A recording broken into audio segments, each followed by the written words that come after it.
I've waited so long for this day, it feels like forever.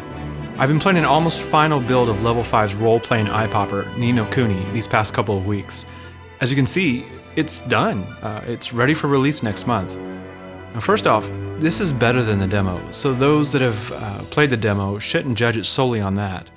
In that, you get a taste of combat and the pretty graphics, but you don't get a feel for how involving the game is. The characters and the story, they really suck you in.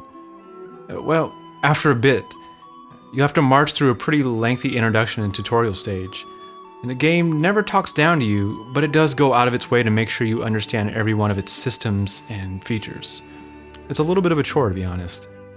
As you probably heard, this game is beautiful. Only when you get the chance to freely explore the towns, dungeons, and the overworld will you fully grasp just how pretty this game is in action. The world seems alive. It dazzles with small details like the lighting, leaves falling from trees, the shading, the colors, everything. It's amazing. Oh, and the cutscenes? They're everything you dreamed they'd be. Even Miyazaki himself would have a hard time finding something to complain about as far as the animation and production quality are concerned.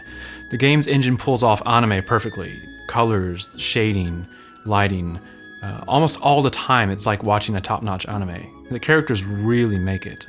Well, except for this dick. And while we're on production quality, the English voice work is outstanding. 8 or 9 hours in, and I've yet to come across a dull performance. Of course, you're able to play the game with the Japanese audio and English subtitles. If you don't mind reading subs, the performances are even better. They're more lively and less cartoony.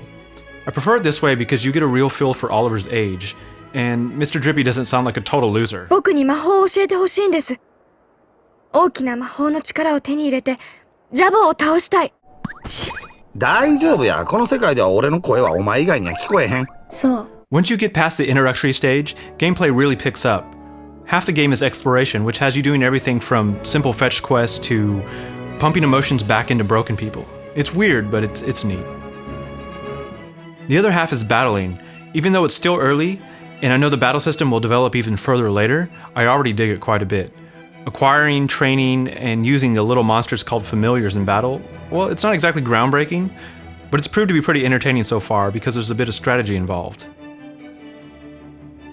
While standard battling is fine, the boss battles step it up quite a bit with really cool opening cutscenes, cool animations, big flashy attacks, and a pretty decent challenge. I imagine they'll get even better as my party gets filled out. Look, if you're into RPGs at all, I don't see how you couldn't like Ni no Kuni. 本当？それ、そんなに美味しいの？ I get that some of the original excitement for this game has worn off in this long waiting period. But once you start playing it, all that excitement comes back. For me at least, it's been worth the wait.